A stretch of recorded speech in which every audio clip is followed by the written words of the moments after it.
been looking forward to sharing some things with you about things to never do. Never do this. My intention was to get a whole bunch of my good friends, master beekeepers, and just have them line up in my hotel room here and pick one thing that they would say never do. That just didn't work out because of the time zone difference and all. What's going on here, responsibilities, going out to eat and all. I just couldn't get them all together. So it's all my responsibility to teach you guys tonight. So what I think are some of the most important things never to do. Okay. So here's some thoughts. Never ignore nutrition. I spoke to, let's see, I think it was the advanced group on seasonal gaps and nutritional needs during those seasonal gaps. I might be sharing that teaching here on a YouTube channel or my YouTube channel in the future or somewhere to help you, all of you out that weren't able to be here. But anyway, there's always a dearth going on, except when we are in a heavy bloom, right? So anytime you're in a dearth, a period where bees are having difficulty finding a nectar source or a pollen source, don't ignore good nutrition to your bees. It's so important. Also, there's moments where you have to feed very weak colonies, and sometimes colonies out in the bee yard here that we've been testing our candidates on. Those colonies are going through some stress. They're being fed right now. They're from a commercial beekeeper, and so they're a little weak on nutrition, and you can see it in there. So we have those moments where even when you think that bees, you think it's summer, there ought to be plenty of stuff out there. Always pick up your frames, go in there like you see in the picture, and do an inspection. See if you see some capped over nectar, honey, or nectar that hasn't been capped over yet, pollen. Check out for all those signs that your bees need to be fed. If they do need to be fed, listen up, everyone. Listen, be careful. Please do not use entrance feeders from now through the rest of the year, okay? Depending on where you live, and maybe you're watching where it's just starting to be spring, that's okay. But if it's summer or fall, I suggest stay away from entrance feeders because that can generate robbing in the hive, okay? So you need to feed your bees internally or with our top feeders that we produce, but something that won't invite robber bees, okay? So always think about how can you feed your bees. And also never forget to keep good records. I didn't speak on records, but it was part of one of my talks that I gave. And I want to tell you guys, when I first started beekeeping, I kept records in notebooks. I would actually just open up a hive, write down what I'm seeing, take notes, what does it need in a notebook. And I think I left that notebook out in the rain a couple of times, and it was about a 1.5-inch notebook. But after being in the rain, it came to be about a 5-inch notebook because of the water, the way it wrinkled all the pages. And so I needed a better way. Now I want to let you know that if you get your smartphone out or your computer, you can always find a bunch of apps that you can add. There's apps for everything nowadays. You can get an app for your phone, and there are apps that are made just for beekeeping notes, okay? But I'm excited to tell you one of the things that I've done recently that's working cool for me. I just started using it, haven't got it on all my hives yet. Okay, well, you see in the image there, you see how I used to write my notes on the top cover. This one says 5, 10, 25. I made a split from a hive, and an MQ means it's got a mated queen in it. And the TN indicates where that split came from. So, that works out pretty good. But see that QR code? They are so easy to make. There are so many free on the internet, free web pages or apps, programs that you can go online and make a QR code. And what I do, I go on to Google, and I go on to Google Docs usually. And on Google Docs, if you have a Gmail account, it's free. You can get the link. You can generate a page and get the link for that page, and then make a QR code from that link from that page. Now, what I do, I walk up to a hive right here. I take my phone out, put it in photo mode, like I'm going to take a picture, but I don't take a picture. As soon as my phone sees that QR code, a yellow bar with a link in it appears, and I touch that yellow bar, and boom, I am instantly inside of my Google Doc for hive number, let's say number 19. And now I can just take my phone and speak into my phone, and it dictates what I'm seeing. You don't have to save it. Google Doc saves automatically. I walk to the next hive. Oh my gosh, I'm so excited about integrating this.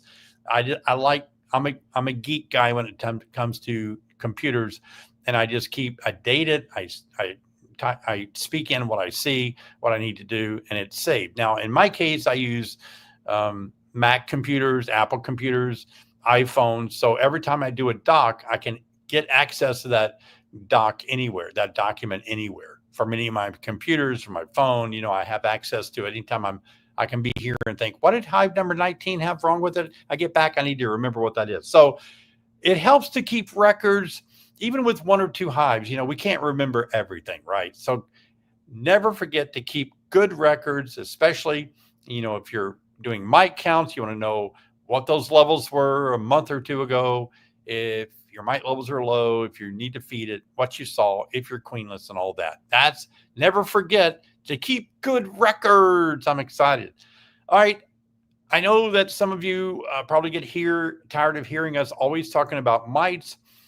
I still believe strongly that if we don't become aggressive toward controlling mites, our bees are not going to do well in the spring and summer and fall, and they'll likely die in the winter.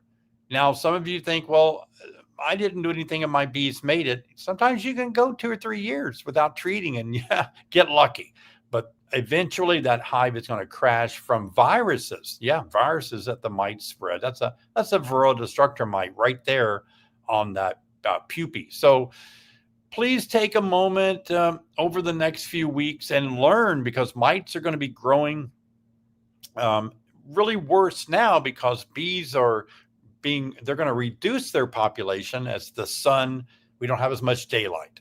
And so bees might be reducing their population from a lack of sun, light daytime, and also because we're entering a time now where there's dearth. There's not as much out there, and bees can't make populations. Well, guess what? Mites will outbrood your bees, and so mites are going to be increasing drastically through the next 12 weeks. So be sure and get out there, take mite tests, and decide how you're going to treat your mites.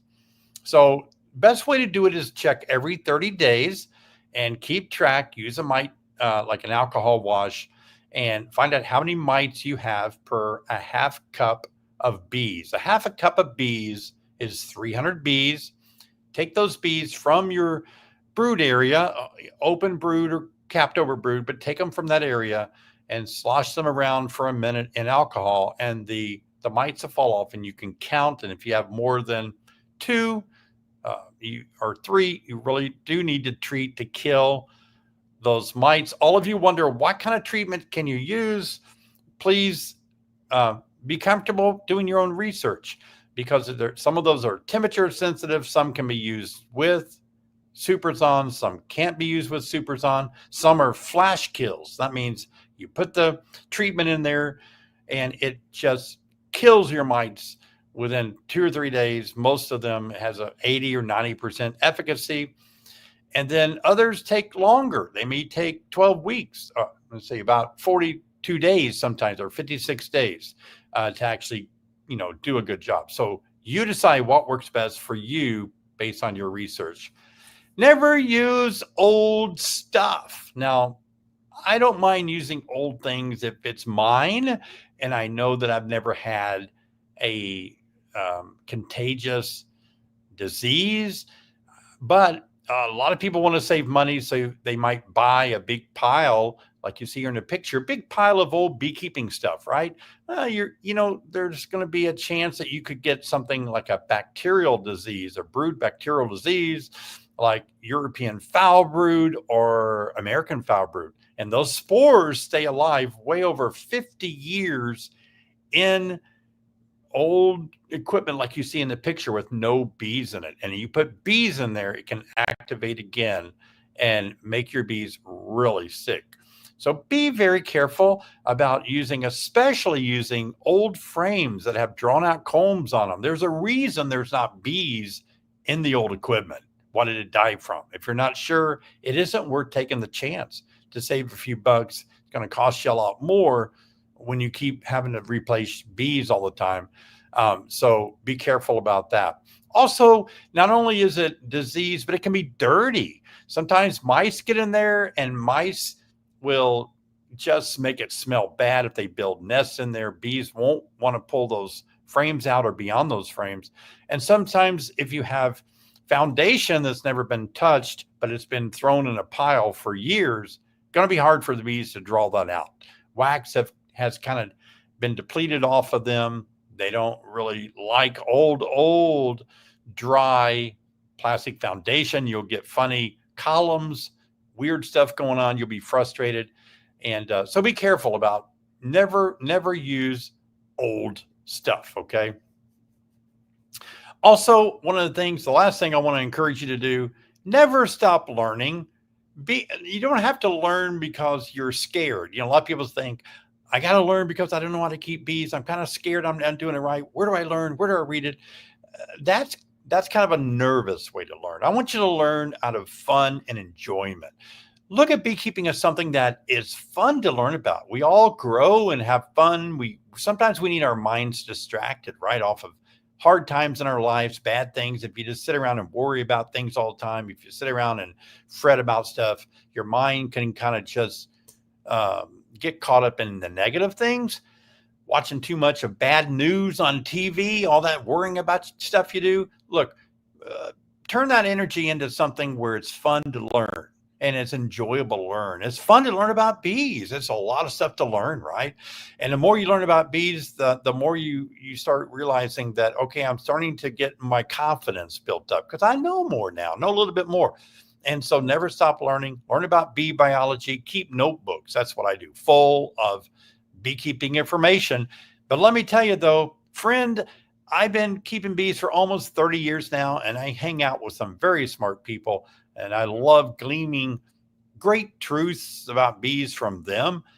But the more I learn about bees, the more I learn that I don't know a lot about bees.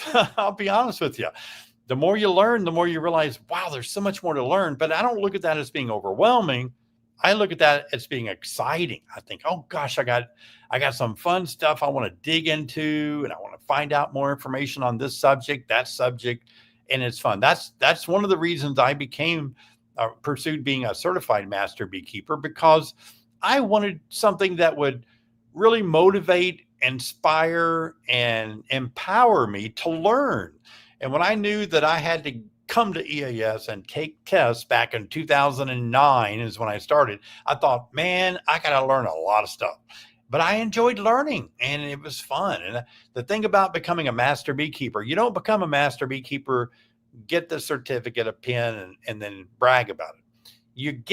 You earn it, and you learn, and you earn it only to continue to learn more, only to continue to help people learn that maybe don't know as much as you do. Not saying you know it all, but you might know a little more than they do, so you want to help them. But you want to be a lifelong learner as a master beekeeper. You don't want to just get that and wear that as a sign of some big shot or something. That's not what it means at all. Okay. So if you need inspiration, you need to be kind of motivated or inspired to learn more. Sometimes we have to put ourselves in a situation where we're motivated to really get into something deep, get certified, right? And see if you can really make it. So that's fun. So I'd really encourage you to consider becoming an EAS certified master beekeeper. Next year, we're going to be in Kentucky. Those of you that live kind of like in the Midwest and in the South and all, be watching for that. And I'm going to be there, of course, doing my stuff and everything. I'd like to meet you there. That's going to be a lot of fun. So those are some of the things that I think we should never do in beekeeping. Never do that. Now, let's take a minute, and I want you to tell me what you think. What do you think we should never do? If you learn some things, never do, maybe some mistakes you've made or a friend, maybe not you, but a friend made them, put them in the comments now. What do you think we should never do in beekeeping? All right. What should we never do in beekeeping? Leave a comment now. Oh man, I've got many more than I thought about on the slide, but a lot of stuff. My friend Dr. John Zavishlak said, be sure and tell them never to leave a queen excluder on in the wintertime. So get that excluder off. Never forget your veil. Oh yeah, never try to open them without a veil. Never kill the way. Not sure what that means. All right. Never kick a beehive. Never throw a rock at it either. Never shoot it with a gun either. That's all been done. It's crazy. Never let fear stop you. Well, that's right. Yeah, that's good. We all need to hear that, right? Never treat newbies like they're stupid for asking questions. Love that one. Love that one. Agree totally. Treat everybody respectful and help newbies learn. Never get to do mite tests. Yep. Gene, you're right. You got to get in there and test for mites. Good point. You guys are sharp tonight. Never start with just one colony. I like that. If the budget won't let you, hey, that's fine. But as soon as you can, get a swarm. Two is better than one. Absolutely. Like that. Never think the bees won't sting. About the time you think they won't, they will update that memo for you and light you up. Don't forget your gloves when the bees have tons of honey. There's a reason bees have stingers, and that's to protect all that beautiful honey they have. Absolutely. That's great. Oh, yeah. Never take one person's advice. Get advice from many people. Absolutely. That's good news. That's good. Love it. Yeah. Get advice from a lot of folks. Never use oxalic acid without a respirator or eye protection. Yeah, absolutely. Very dangerous. Very dangerous. It's acid, Never squelch a cell until you know what's going on and see the queen. I love that too. I teach that a lot. Yeah. Don't kill all the queen cells unless you know you got a queen. Don't lay your hive tool in the grass because you're going to hit it with the lawnmower and ruin your lawnmower blade and your hive tool. I like that one. Yeah. Get a magnet, slap it on your magnet in your pants or something. Never wear flip-flops. Bare feet. Ooh, yeah. That's kind of risky. Never leave the garage door open when extracting honey. Oh, yeah. I assure you, many, many people have done that, and all the bees come in there. Never forget to wait 10 days. We've got a great shirt, by the way. You guys got to look at this shirt that Robbie and Candy made up. It's a beautiful shirt, and it has a whole list of things that I always talk about, and it says, stop, wait 10 days, David Burns 101. So there you go. If you want that shirt, you can purchase it. Maybe Robbie will throw a banner up, but we have shirts available like that you can use. Grab one of those shirts. Yeah, there's a link for those shirts. Never too old to start beekeeping. That's right. Yeah, don't let the old man in. Stay young, people. Let beekeeping be the thing that keeps your mind active, learning, and maybe want to keep smaller boxes, 8-frame mediums for that old back, but never give up. Never too old to start. Never inspect a hive unless you have time to complete the job. Yeah, good. If you start rushing, you're going to get careless, aggravated, and the bees might sense that. Oh, yeah. Never not have a smoker. Oh, man, the smoker is my best friend. My second best friend is drawn comb. That's right. If you're a new beekeeper, you're going to have a lot more drawn comb next year to keep saving the day, getting your bees to do more. Never say your inspection is going to be an easy one out loud. This is going to be an easy inspection? Yeah, it never is it?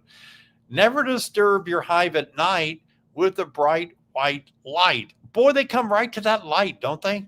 Man, they do. And if you got that on your forehead, not a good thing. Oh, shoot. Never forget that your bees need a water source. Let me speak to that real quick. Water has minerals in it. Bees love brackish water. I spoke about this here, and it has a lot of minerals in it. It has things in it. Bees will go to water coming out of your chicken coop. They'll go to water that's got a little uh, potassium, magnesium, salt. They need all those minerals. Bees don't just eat honey. They need minerals like and vitamins like we do. They get it from that old water that you probably wouldn't think. They don't put it in the honey. Don't get that mixed up, but they need it for survival. They need water source and to keep the hive cool. Never push yourself too much when it's 104 out there. Thank you. Thank you. And listen, a good friend of mine was working a hive on a hot day and they overheated. They were drinking water, a lot of water, but they lost all their salt, their electrolytes. So if you're out there in that kind of weather, you got to do it. Got to take some electrolytes, Gatorade or something like that. Yeah, good word right there, I'll tell you. All right, let's take a couple more. Never use poor body mechanics when lifting boxes. Save your back. You know, I like that advice. We're going to have to get a chiropractor on here and teach us all how to do it right. Bend with the knees, all right?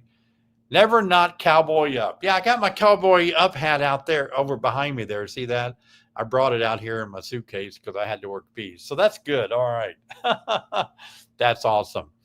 All right, let's jump in. Oh, one more. Never tell all your friends the honey is in. Some will be disappointed when you run out. Yeah, that's true. They'll show up, buy some honey. You don't have any. All right. Well, let's get into some question time. I know a lot of you might have some questions this time of the year, and I'm here to help you answer some questions for you.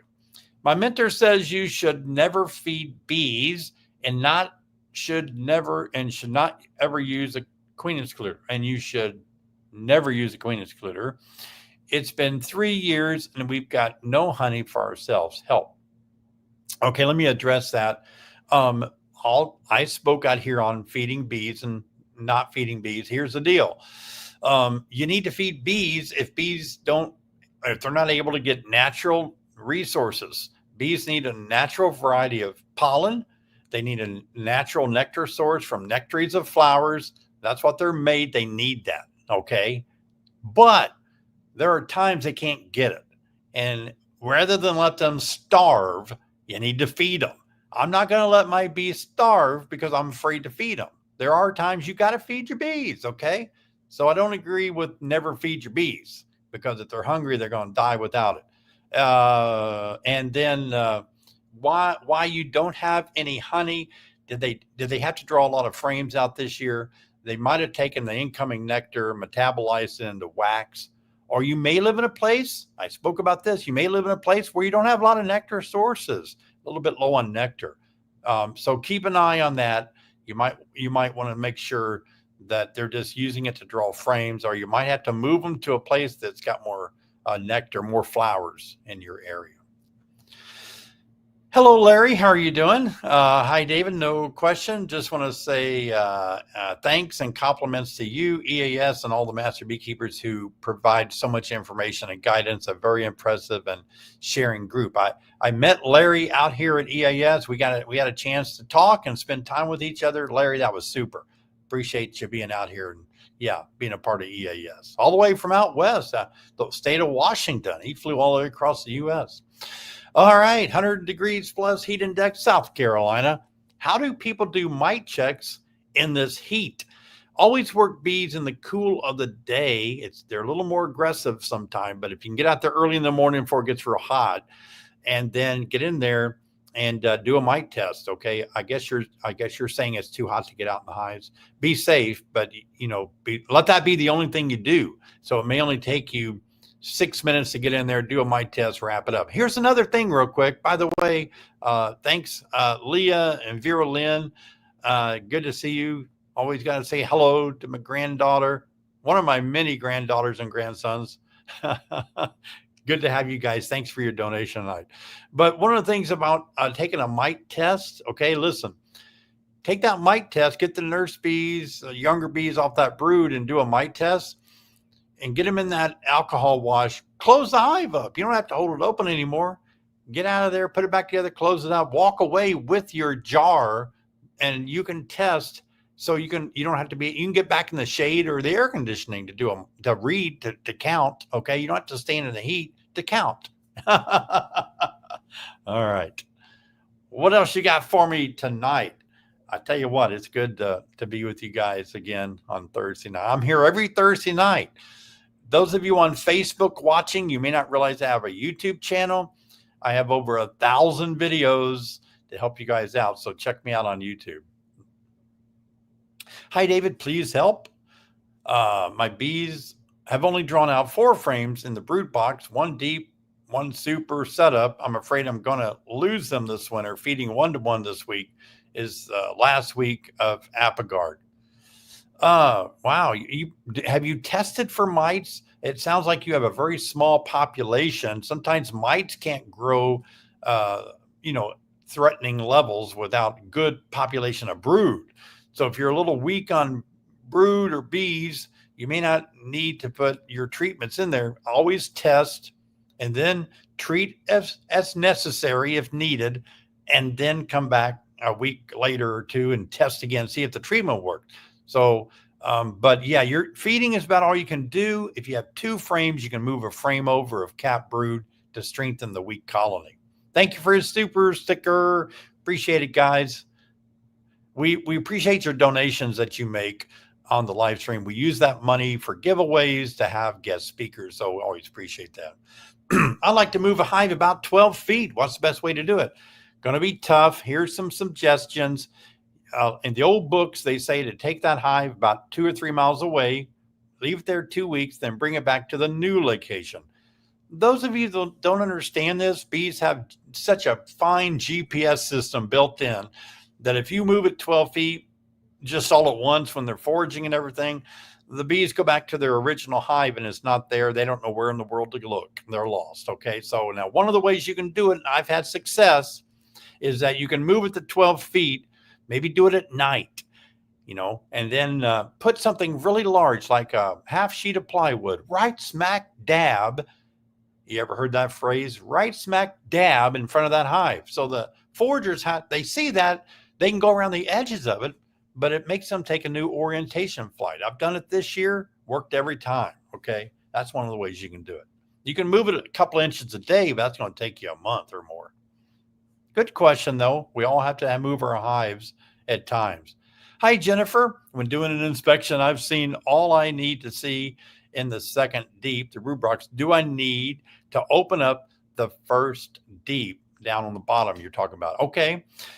Not every time, but if you're doing a thorough inspection, if you're doing it in a thorough way, like our master beekeeper test here, if you're doing a thorough inspection, you want to look at most all of your frames, because I say once a month, you got to look at everything. Because you don't know if you got American foul brood, something like that. Hey, Ryan, thanks, buddy, for that donation. So you want to look at all the frames about once a month, just see how everything looks, okay? But the other once a month, the other 2 weeks, then you just need to look in there quick, see if you got a good laying queen, and look for eggs. Yeah, those are good questions. I know it's tough going down to the bottom deep. When I first started beekeeping, I was scared. I was in my early 30s, I think, or 30. I didn't know much about bees at all. And I would look, and in that top box, I was scared to death going to the bottom deep. I thought they would drag me in there and just stick me to the wall, But it took me a year or so back. We didn't have the internet, didn't have much going on back then with bees where I lived. But I finally just kept getting enough nerve to go a little deeper. So I get it. It's okay to be kind of uninformed about what it's like to go down in there, but it's okay. They're not gonna be any different than the top box. I put a second box on the hive. Bees filled it with honey. What can I do to get them to lay eggs if I add another brood box? Okay, let me read that again. I put a second brood box on top. Bees filled it with honey. Oh, okay, gotcha. Well, one of the things you can do, and I always suggest this, do this. Take one of those frames down below that has eggs on it, maybe a couple of them. Just swap them. Bring those up to that deep up there. That's going to run the nurse bees and some bees up there to start realizing that's a brood area too. And they can move the honey around to make room up there as well. Nothing wrong with manipulating some frames like that. That works out really good. Absolutely. Let's see. Question. I have 10 frame deep with a poor performing queen, and I have 5 frame deep with an excellent queen. How do I combine these hives since they are different sizes? I can't do a newspaper. Well, one of the ways, if do you have more equipment, take them 5 frames, put them in a 10 frame deep, and just move them over onto that other hive and with some newspaper. That'll work. If you don't have another 5 frame or 10 frame deep, one of the things you can do, set that 5 frame nuke on top of newspaper, right on top of that 10 frame. That's going to leave gaps on both sides, right? Now, what you can do, if you're kind of good at woodworking, cut you a piece of wood and put it right on top. Let that be like a migratory lid top on both sides, or run the 5 frame. 5 frame nooks are 9 inches. Run that all the way to one edge. You just have to put one piece of board, cover up the frames on that bottom deep, and use a newspaper trick. That'll work out good too. Thank you, Wayne, for your super sticker tonight. Appreciate that. Always takes a little bit of money to make the mission happen, don't it? Once you do the Damari split, how do you add the top box back down below the honey supers? Once you take the honey out of the top box, can you just add it back right above the lowest brood chamber? You know what? I really do feel that when I do a Damari method split or swarm control, you're doing a lot of frame manipulation. By the way, I have a whole video on the Damari method if you want to learn it. It's not for the brand new beekeeper, the weak at heart, because you got to do a lot of manipulation. But once you're successful at keeping all your hive together from swarming, you can do about anything you want to, really. Anything that, if you know enough about bee biology, you can move all those boxes and all those frames. You can split it into another hive. You can put it all back together, put all your honey supers on, move your brood nest down below. You can do what you want to, really. It's not that bad. It's your choice, actually. Yeah. Don't be scared to kind of move things around. Absolutely. Hey, Joel, how you doing? The honey flow in Southwest Kansas is in full swing right now. Well, good. Good for you. I heard that inspecting your bees interrupts their work for a few days. Should I keep inspecting like normal or stop for a bit? Here's the deal that I think. I don't own all the knowledge of beekeeping, okay? I'll just tell you my experience and what I found to be okay. May work for you, it may not. You'll have to see if that's the case. But I'm careful and I'm slow when I inspect my bees. And so I don't kill bees when I inspect them. I'm gentle. They seem to know me. So I go in there and I don't really disrupt them that much. They might take a minute to recover, but they're not going to take days and weeks to recover. No. So, but if you go in there and knock stuff over and kill a bunch of bees, it's going to take them long to recover. I wouldn't worry about it. Be as good as you can to them, but you can go in there, keep doing your regular inspections, smoke them. It won't slow them down that much in a heavy flow. You'll be all right. Thanks again for the super stickers I see coming in, the donations. Hey, Terry, I have a hive from an early split, but the queen died. In May, I gave them day-old eggs, but they ignored that, so it's been laying workers, drones. Ugh, what do I do? Only one deep, Washington State. I'm sorry to hear about that. The year's gotten away from us, Terry. I think it's going to be tough to resurrect that laying worker hive right now. You might just want to think about, a lot of times what people do is they'll shake those laying workers out in the yard, let all those bees find a new home in another hive somewhere. Since you only got one deep, shake the bees into other hives, and then save all the comb, freeze it to kill any wax moth or wax moth larvae eggs, small hive beetle stuff. Freeze all those frames and use those next year. Yeah, it's going to be tough. If it was a big colony, it'd be different. But it sounds like a small colony to me. Yeah. All right. You guys have a lot of good questions tonight. And I tell you what, over here at the conference, a lot of beekeepers have been having a lot of questions on the panel the other night. It was good being on the panel, helping beginners, let them know some answers. That's good. All right, taking your questions tonight. Awesome. One of our small hives was robbed, but has a queen and capped brood. We installed robbing screens and are feeding internally. Any other advice on how to deter robbers? Help apart from moving them. Wow, yeah. Well, here's the deal: when a nectar dearth occurs, these bigger colonies are going to rob the smaller ones. That's what robbing's all about. Now, there's a lot of gadgets today. There's a lot of a lot of robbing screens you can put on the front there. And see, you've got them on there, don't you? You installed them, and you're in. Here's the deal: you might want to stop the internal feeding. The robbers are smelling and sensing that internal feed is in there. I would halt that. Try this: set up those feeders really far away from your hive, if it's legal in your state to do it. Open feed your bees somewhere really far away, and those robbers might rather go there than fight a bunch of bees back in that weak colony. Yeah, that's pretty tough. All the rest of us, everyone listening, listen up. Don't let robbing get your hives. There's a lot of techniques on robber screens you can put on. Put those on there before the robbing starts, okay? The robber screens, I think we sell them at honeybeesonline.com down there. But you need to really get those robber screens going. Oh, well, thank you. I appreciate to be here to help you guys out for sure. Hi, David. I gave a frame of eggs, young larvae, to a queenless colony today. How long should I leave it before peeking to see if they're raising a new queen?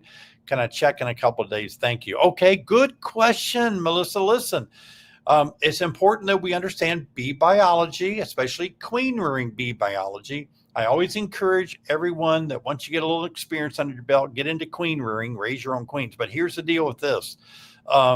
Once you move that frame or over there of eggs and larvae, they're going to start raising a queen from an egg. It's going to take 16 days for that queen to emerge from her queen cell. So I would not want to get back in there, because I'm a master beekeeper and I've gone into my hive and separating frames. I've actually damaged queen cells. Sometimes it'd be attached to the next cell a little bit, and when I pull it apart, it breaks it open, and I just ruined it. So you might want to stay out of there until about at least another 21 days if you can do it. And here's why: because in 21 days, it's more apt that you're going to see a laying queen, maybe in 3 weeks, okay? Then you get to see eggs and maybe some larvae. But I wouldn't get in there real quick. Don't worry about it. Hello, Jeff. I have 3 colonies, all about 50 feet apart. When I feed my bees sugar, I place it in the middle of them. Do you see issues with this? They are all in line of sight to each other. One colony is strong, the other 2 weak. Jeff, that is a big problem. Thanks for asking. Yes, that is an issue. That is an issue. Here's why. That feeding station is too close to those hives. That's right. If your strong colony is drawn to your feeding station that close to other hives, on their way to that feeding station, they're going to just jump in and rob out them other hives. Lure them out of the bee yard. Lure them away from this line of hives that you have. Get that thing 100 yards out. Get the feeder 100 yards away if you can. Feed them really far away, okay? Get them all away from you. Don't feed near your hives. Like, that's a little too close. Yeah, glad you asked. Can you tell us one of the great questions you had at EAS? Wow. I had a lot of them. And one of them that I remember distinctly was about using old equipment. And of course, I answered that earlier in this live stream. If you just joined us, be careful about using old equipment. Another one, this was speaking to very basic beginners. They were invited to ask us questions. And one of them I remember it was, I know how to, introduce a new queen, but now I need to replace my queen because she's not doing good. How do I replace my queen? And you think everybody knows how to do that because if you've kept bees a while and you've had to do it, you know it, right? But if you're new to beekeeping, you've never done it, you don't have a clue. So it was fun speaking to them about you have to actually remove the old queen that's not doing good, and then you have to wait about 10 or 12 hours, 24 at the most, and then introduce a new queen that you purchased that's a mated queen. She's got candy. Remove any caps or corks from the candy, let them slowly eat through the candy, introduce a new queen. Okay, but here's what I said: just because she's not doing well doesn't mean it's her fault. Spotty brew can be caused from poor nutrition, a nectar flow, an excessively hot season. So she might be pumping out eggs, but they may be consuming them because they're protein deprived. So there's questions like that I really enjoy. Yeah. It's always fun answering questions. Let's see. We got a few more minutes here. Thank you guys for being here. We're topping about 800 people tonight, so it's got a big crowd. Thank you for cramming in the virtual room on the live stream tonight. Yeah, I really appreciate you all being here. Appreciate you, really do. And before I answer this question, I want you to know you're the hero, okay, in all of this. In this movie of beekeeping, you are the hero, not me. I'm just here supporting you. I'm trying to help you be a better hero in beekeeping. Okay. So you're the star and I'm helping you tonight. All right. It seems to be universally accepted that varroa mites are going to need treatment going into winter. So what's the point of testing every hive if the expectation is that they need treatment? Okay. Good question. Fair enough. And if that's what you want to do, hey, you can do what you want to, right? Yeah, that's fine. That's fine if you want to do it. You do what you want to do. I'll do what I want to. You do what you want to. But I'll tell you why I do it. I like to treat because if I don't have to treat, I don't waste the money or put that stress on my bees. And a test will tell me that, right? Also, if I test and I do need to treat, well, then I can treat them and then I test them a week later to see, did that treatment work? Some treatment has failed and they'll go into winter with a high mite count. But I understand what you're saying. But we just hate to put extra stress on our bees by treating if we don't have to. And it's just good to know numbers. But I get it. If you're not going to treat it all, if you can't treat them all at once without testing, treat them all without testing. I think it's better to treat than not treat. Take that chance. Hey, thanks for that super sticker tonight. Yeah, that's awesome. Can't I just do a sugar roll and just double the amount of mites I see? So if 2 fall off with the sugar, assume 2 didn't. So my mite count would be 4. I just can't bring myself to use alcohol.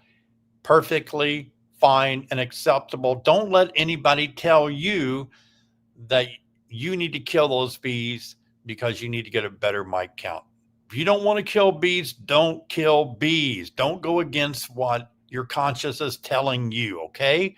We tell people that an alcohol wash does provide more accurate tests. It does. However, if you watch a video I made a while back, I was able sometimes, not always, but sometimes I was able to use a powdered sugar roll, get a mite count, and then alcohol wash them. Didn't get any more mites. Sometimes I did. But here's the deal. Studies have shown that when you use a powdered sugar roll, if you call it that, those bees will eventually die really fast. I'm sorry to report that. There's been studies that say a powdered sugar test, those bees are going to die anyway. You're getting powdered sugar, real dense powdered sugar into those spiracles, into those eyeballs, into those everywhere crevices. Bees just can't really deal with that. So it's not good for bees either. By the way, one more, I got time to get into this. Okay. Listen, here's the deal. If you had cancer, God forbid, and they had to treat you, well, then what they're going to do is try to get rid of those abnormal cells. And they're going to use chemotherapy, whatever treatment to kill the cancer cells, to keep your body, to keep you alive. In the process, they're going to kill some good cells in you. But in the long run, you're going to recover, get over it, and be healthy. The honeybee hive is a superorganism, a single body of individual cells made up of honeybees. If those bees knew what you were doing, they would jump in the alcohol because they knew you were trying to save the whole colony. Bees sting to protect the colony. They're willing to die for the colony. So 300 on a mite test, think of it that way. 3 are sacrificed so that the whole colony can live, and your queen is laying 1,500 eggs a day, 1,500 a day. Okay. I know if you don't want to do it, don't do it, please. But that's how I rationalize it. Okay. Makes sense. I get it. That's a tough little subject. It's philosophy. It's what you think morally, and you live by what your convictions are. Don't let anybody pressure you into it. Thoughts on wax moth control for storing frames and boxes between seasons? Ever try moth crystals? Well, you never want to use mothballs. Naphthalene is very toxic. There are other ways that you can do it. I'm always concerned about chlorobenzene, another beehive product that you use. It's very toxic too. So be careful. Thank you, Joel, for your super sticker. Be careful, because all of these things that are killing moths, they're not good for any of us. Not good for that. But, so here's what I do. Rather than use all of those chemicals, I just freeze my comb.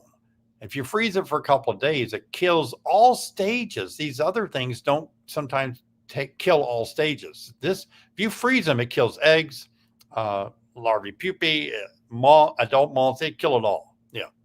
All right. Another question. Can the protein supplement you sell be used for dry feeding? If so, what is the best method? Absolutely. When I spoke here a couple of days ago, I showed videos of my bees. I take my pollen protein powder in the beginning of late winter or fall, and I'll put it on a piece of plywood really far away from the hives, and I'll let bees find it, and they'll go out there and grab it. Okay. Don't let it get wet. You got to do it on a dry day, but that's how I do it. Yeah. Just lay it on a piece of cardboard. Bees will find it. They'll bring it back. That'll be the source of food, protein for the bees. That's going to be a lot of fun to see them go after that. I've made a lot of cool videos of bees flying around all that protein and just letting it be collected on their bodies. So it doesn't matter what kind of protein powder you use. I think I sometimes get Mega Bee. I've used Day Dance powder, Brood Builder. There's just a lot of different powder that you can use. Yeah, sure is. All right. Hi, David. Installed a newly mated laying queen into a queenless colony, and within a few days after release, she absconded back to her resource hive. What? That is crazy. I've never heard of that. What could I have done to prevent that? A queen? She was mated and laying. She flew back. The reason why that's so hard to believe is because it's harder for a mated queen to fly. If they're full of eggs, they're heavier. They don't really fly, and they don't like to leave their brood nest. It sounded like she got thinned down. They got thinner, and I guess she knew where her other hive was because she took an orientation flight to get mated, right? And she just didn't stay there and found her way back. That there's a queen that loves her home. I bet in her bedroom there's a sign that reads "Home Sweet Home."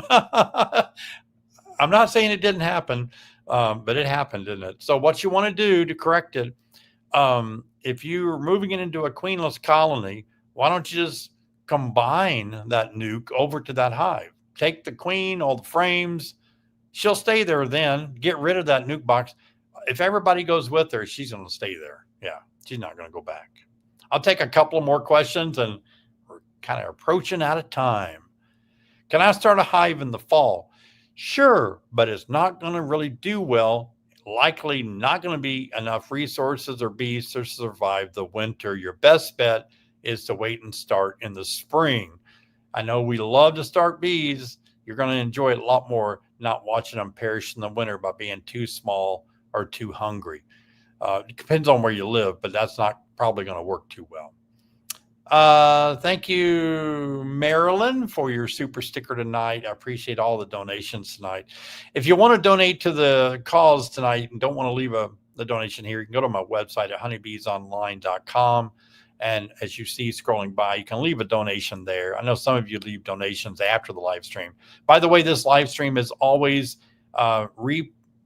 It's always posted on YouTube to watch later. A lot of you watch that later too. I saw Sam Comfort here.